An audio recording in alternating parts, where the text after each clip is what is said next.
Hello everyone. AP power sector భారీ నోటిఫికేషన్కు సంబంధించిన ఈ మాస్టర్ స్ట్రాటజీ బ్లూ ప్రింట్ సమగ్ర విశ్లేషణకు స్వాగతం. రైట్, మన ఏకే ఎడ్యుఫ్యూషన్ ఛానల్ అందిస్తున్న ఈ అద్భుతమైన యానిమేటెడ్ ఎక్స్ప్లెనేషన్ ద్వారా ఏపీ ట్రాన్స్కో, జెన్కో అలాగే డిస్కమ్స్లో రాబోతున్న 629 ఏఈ పోస్టుల కంప్లీట్ అనాలిసిస్ మనమిప్పుడు స్టెప్ బై స్టెప్ చూడబోతున్నాం.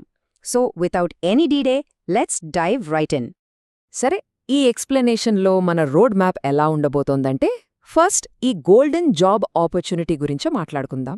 ఆ తర్వాత eligibility, selection process, exam pattern ఎలా ఉండబోతోంది, అలాగే కాన్సెప్ట్స్ను ప్రాక్టికల్గా చదివే విధానం, బెస్ట్ స్టాండర్డ్ బుక్స్, ఫైనల్గా మన సీక్రెట్ రివిజన్ స్ట్రాటజీ, ఇవన్నీ కూడా సిస్టమాటిక్గా డీకన్స్ట్రక్ట్ చేద్దాం. ముందుగా section 1, the golden job opportunity. అసలు ఇంజనీరింగ్ ఆస్పిరెంట్స్కి ఇదొక సువర్ణ అవకాశమని ఎందుకు అంటున్నానంటే, దానికొక సాలిడ్ రీజన్ ఉంది. రీసెంట్గా క్యాబినెట్ నుంచి 629 అసిస్టెంట్ ఎగ్జిక్యూటివ్ ఇంజనీర్ అంటే ఏఈఈ, అలాగే అసిస్టెంట్ ఇంజనీర్ ఏఈ పోస్టులకు అఫీషియల్గా అప్రూవల్ వచ్చేసింది.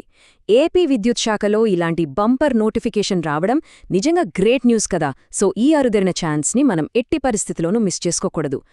ఇక్కడ ఇంకో ఎగ్జైటింగ్ విషయం ఏంటంటే శాలరీ అండ్ వేకెన్సీస్.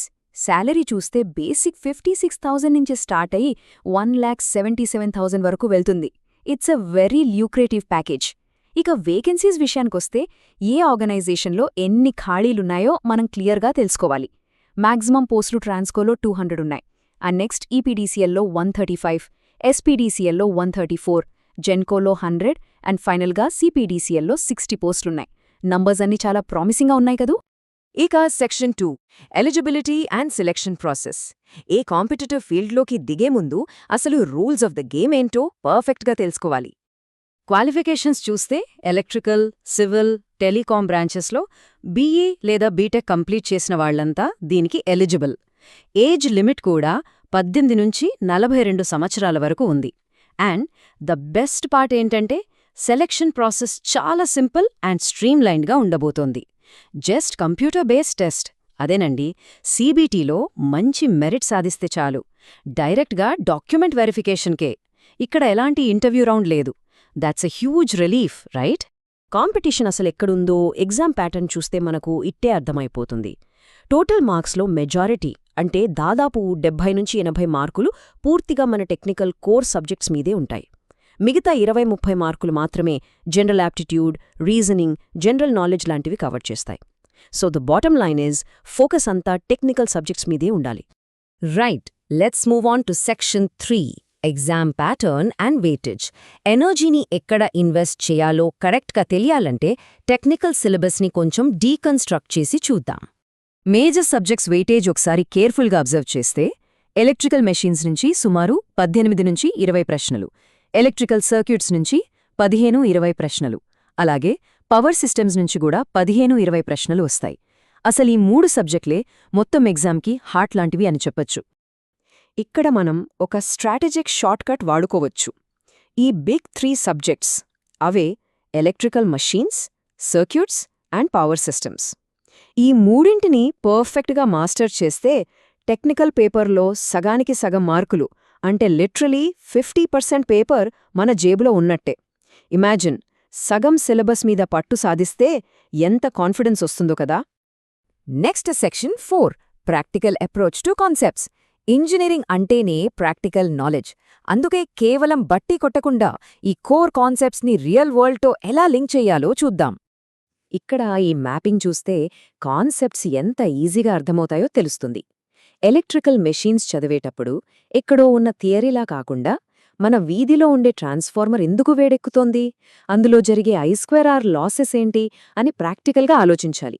అలాగే పవర్ సిస్టమ్స్లో ఏపీ ట్రాన్స్కో వాడే హైటెన్షన్ వైర్ల మధ్య శాగ్ ఎందుకొస్తోంది, వాతావరణ పరిస్థితుల వల్ల స్ట్రింగ్ ఎఫిషియన్సీ ఎలా మారుతుంది అనేది మైండ్లో విజువలైజ్ చేసుకోవాలి.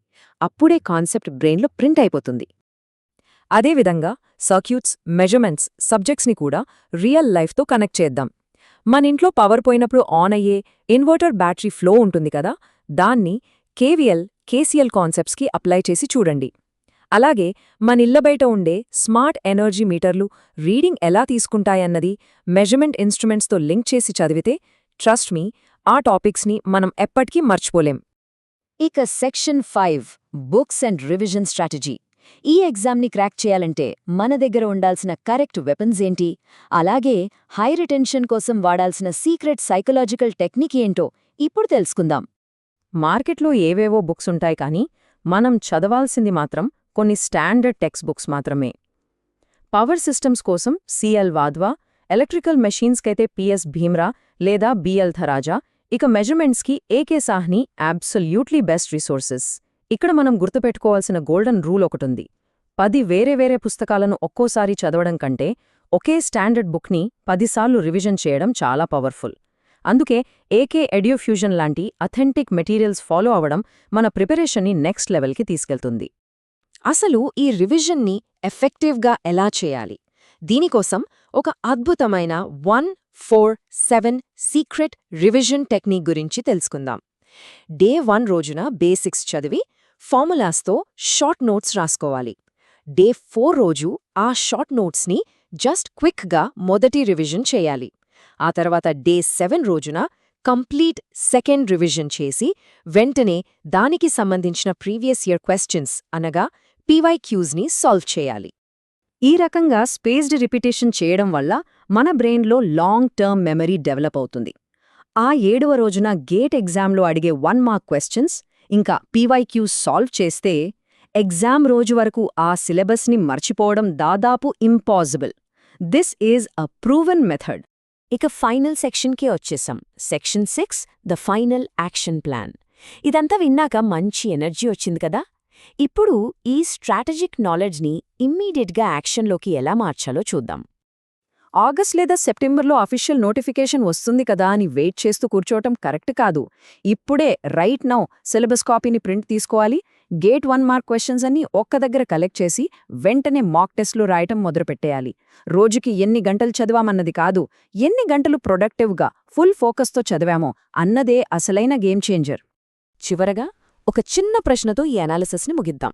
క్యాబినెట్ గ్రీన్ సిగ్నల్ అయితే ఇచ్చేసింది, నోటిఫికేషన్ కూడా రాబోతోంది. మరి ప్రిపరేషన్ ఈ రోజే మొదలవుతుందా లేక రేపా?